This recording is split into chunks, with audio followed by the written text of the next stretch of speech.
ఈ రాష్ట్రంలో ఒకటి రెండు కాదు, ఈ వ్యక్తి యొక్క వ్యక్తిత్వాన్ని మీరు గుర్తుపెట్టుకోవాలి. సునాయాసంగా చెప్పిన తప్పును చెప్పకుండా చెప్తానే ఉంటాడు. ఆయన విశ్వాసం మీరందరూ నమ్మతారని.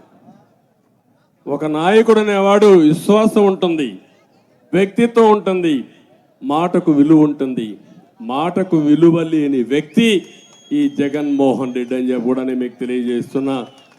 ఆ మధ్య అన్నాడు, మళ్ళా మద్యపాన నిషేధం పెడతా, పెట్టిన తర్వాతనే మీ ఓటు అడగతా, ఒకవేళ పెట్టకపోతే మీరు ఓటే వేయద్దు అన్నాడు.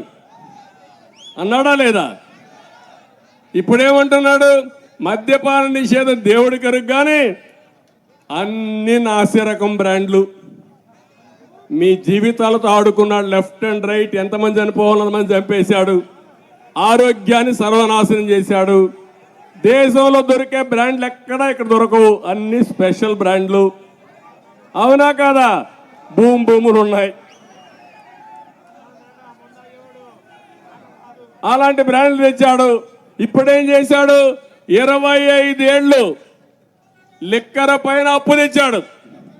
తెచ్చాడా లేదా?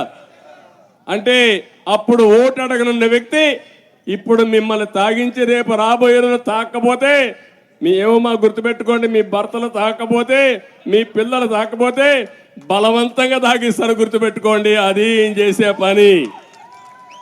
ఇది న్యాయమా అని మిమ్మల్ని అడుగుతున్నా. ఆడపిల్లల మంగళ సూత్రాలని తెంచేసే ఇలాంటి ప్రభుత్వం అవసరమా అని మిమ్మల్ని అడుగుతున్నా. ఇలాంటి ఒకటి రెండు కాదు, చెప్పుకుంటూ పోతే రాత్రి అంతా కూడా చాలదు, కానీ చాలా బాధేస్తుంది. అందుకే నేను మిమ్మల్ని కోరుతున్నా, మీరు ఎంత ఇదంటే మనం అందరూ ఆయనకు బానిసలం. ఎవ్వరు ఎక్కడా మాట్లాడకూడదు, ఆయన చెప్పింది వేదం. మీరు చూడండి, మొన్న ఆయనకి బర్త్డే జరిగింది, నేను కూడా ఒక ట్వీట్ పెట్టాను లేదా? నేను కూడా అభినందన తెలియజేశా. నా పోరాటం వ్యక్తులపైన కాదు, సమస్యలపైన నా పోరాటం. అందుకే నేను ఎప్పుడు కూడా వ్యక్తులపైన నా జీవితంలో ఎప్పుడు పోరాటం చేయలేదు, కానీ సమస్యలపైన ప్రజల కోసం ఎలాంటి త్యాగాలకైనా నేను సిద్ధంగా ఉన్నాను తప్ప భయపడే సమస్య ఉండదు.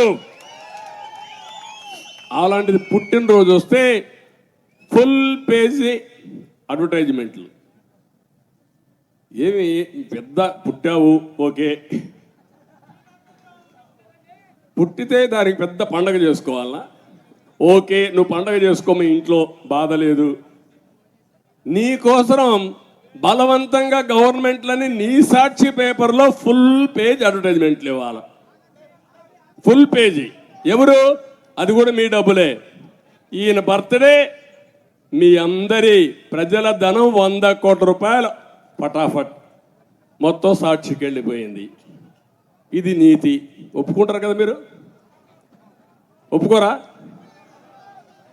అంటే ఈరోజు పేపర్లో మీరు చూస్తే నాకు పేపరే లేదు, టీవీనే లేదు,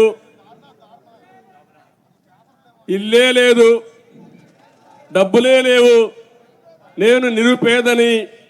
ఇది ఆయన చెప్పే డైలాగులన్నీ మీరు విన్నారు కదా. పెత్తందారులకి పేదలకి పోరాటం. నాకు ఇల్లు లేదంటే ఇక్కడ ఆయన ఇంటి ఊరు ఒక ప్యాలెస్ నేను కట్టుకోలేకపోతున్నా. వాస్తవం, నేను ఒక ఇంట్లో ఉంటే ఆ ఇల్లు కూడా ఉండకూడదని దానిపైన కూడా దాడి చేసే పరిస్థితికి వచ్చారు, అటాచ్ చేసే పరిస్థితికి వచ్చారు. మీరు అర్థం చేసుకోవాల్సింది, ఎప్పుడైనా ఈ విధంగా జరిగిందా ఈ రాష్ట్రంలో? విలువల లేని రాజకీయాలు జరిగాయా అని మిమ్మల్ని అడుగుతున్నా. ఇది పద్ధతి అని మిమ్మల్ని అడుగుతున్నా. అయితే మీరందరూ ఏంటంటే, ఇన్ని జరిగినా మాకెందుకులే, బయట వస్తే మా మీద ఒక కేసు పెడతారు అనే పరిస్థితికి వచ్చారు. కేసులు పెడతారని మీరు బయట రాకపోతే, నిర్మోహమాటంగా మాట్లాడకపోతే జరగబోయేది ఏంటంటే మీరే మీ మరణ శాసనాన్ని రాసుకుంటున్నారు తమ్ముళ్ళు ఆడబిడ్డలు. మీరు గుర్తుపెట్టుకోవాలి, రేపు జరిగే ఎన్నికలు 5 కోట్ల ప్రజానీకానికి ఈ జగన్మోహన్ రెడ్డి జరిగే ఎన్నికలు తప్ప నా ఒక్కడి కోసమో జనసేన కోసం ఇంకొకరికి కాదని చెప్పి నేను మీకు తెలియజేస్తున్నా. రాష్ట్రాన్ని కాపాడుకుంటామా లేదా? మన పిల్లల భవిష్యత్తును బాగు చేసుకుంటామా లేదా? ఈ విషయంలో అందరికీ స్పష్టత ఉండాల్సిన అవసరం ఉంది. నేను ఒకటే మీ అందరికీ హామీ ఇస్తున్నా, నా జీవితంలో మళ్ళా పదవి ముఖ్యం కాదు. ఇటీవల కాలంలో మీరు చూశారు, ప్రపంచం మొత్తం 70-80 దేశాల్లో బ్రహ్మాండంగా స్పందించారంటే ఇది నేను ఎప్పుడు మర్చిపోలేని సంఘటనలు. అందుకే నేను ఒకటే చెప్తున్నా, నాకు ఒక ఆలోచన ఉంది. ఆ ఆలోచన తెలుగు జాతి నెంబర్ 1 జాతిగా ప్రపంచంలో ఉండాలనేది ఏకైక లక్ష్యం తప్ప ఇంకోటి కాదు. నేను ఆ రోజు విజన్ 2020 తయారు చేశా. ఈరోజు మీరు హైదరాబాద్ పోయి చూడండి. ఈరోజు హైదరాబాద్లో చూస్తే ఆ రోజు నేను ఏదైతే ఆశించానో అవన్నీ జరిగాయి. ఆ రోజు ఒక మాట చెప్పాను, మీ పిల్లల్ని బాగా చదివించండి, మీ జీవితాల్లో వెలుగు తీసుకొస్తారు, మీ కుటుంబానికి పేరు తీసుకొస్తారని చెప్పాను. నా మీద నమ్మకం ఉండి చదివించిన వారంతా ప్రపంచం మొత్తం వెళ్ళారు, బ్రహ్మాండంగా ఉద్యోగాలు చేశారు, తిరిగి మీకు డబ్బులు పంపిస్తున్నారు. మీరు కూడా గర్వపడే విధంగా చేశారు. ఈరోజు ప్రపంచంలో ఎక్కువ ఆదాయం సంపాదించేది ఎవరంటే ఇండియన్స్, భారతదేశం వాళ్ళు. అందులో వాళ్ళకంటే ముందుండేది తెలుగు జాతి, తెలుగు వారు. అది నాకు గర్వ కారణం. 25 ఏళ్లకు మనం ఫౌండేషన్ వేశాను. ఇప్పుడు నేను కోరుకునేది 5 కోట్ల మంది ఆంధ్రప్రదేశ్లో ఉన్నాం, 5 కోట్ల మంది తెలంగాణ, వేరే రాష్ట్రాల్లో విదేశాల్లో ఉన్నారు. వాళ్ళు బాగానే సెటిల్ అవుతున్నారు. తెలంగాణలో కూడా ప్రభుత్వాలు మారాయి కానీ ఎక్కడ కూడా అభివృద్ధి నిరోధించలేదు. ఆ రోజు నేను చూపించిన దారి ఏదైతే ఫౌండేషన్ వేసామో దాన్ని కొనసాగించే పరిస్థితికి వచ్చారో దానికి గర్వపడుతున్నా. ఇక్కడేమైంది? అమరావతి మొత్తం పోయిందా లేదా? ఎన్ని లక్షల కోట్ల రూపాయల ఆస్తి విధ్వంసం అయిపోయిందో ఒక్కసారి మీరు ఆలోచించండి. ఇంకా 3 నెలలు ఇంటికి పోతాడు.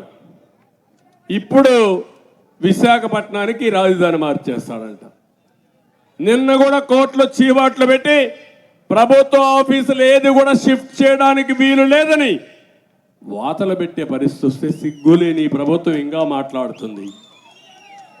ఈ ముఖ్యమంత్రి విశాఖపట్నంలో 500 కోట్ల రూపాయలు ఖర్చు పెట్టి రిషికొండ బోడిగుండు కొట్టేసి అక్కడ ప్యాలెస్ కట్టే పరిస్థితికి వచ్చాడు. ఏమన్నా నాకు అర్థం కాలేదు. ఒకటి కాదు, ఇలాంటివి సంఘటనలు ప్రతిరోజు జరుగుతున్నాయి. అందుకే నేను మిమ్మల్ని అందరినీ కోరేది, మనందరం కలుద్దాం. ఈరోజు రాజకీయాలకు అతీతంగా కోరుతున్నా, తెలుగుదేశం పార్టీ ఒక నిర్దిష్టమైన సిద్ధాంతాలు ఉన్నాయి. ఈరోజు చాలామంది వెనుకబడిన వర్గాలు వచ్చారు. వారందరినీ మనస్ఫూర్తిగా సాదరంగా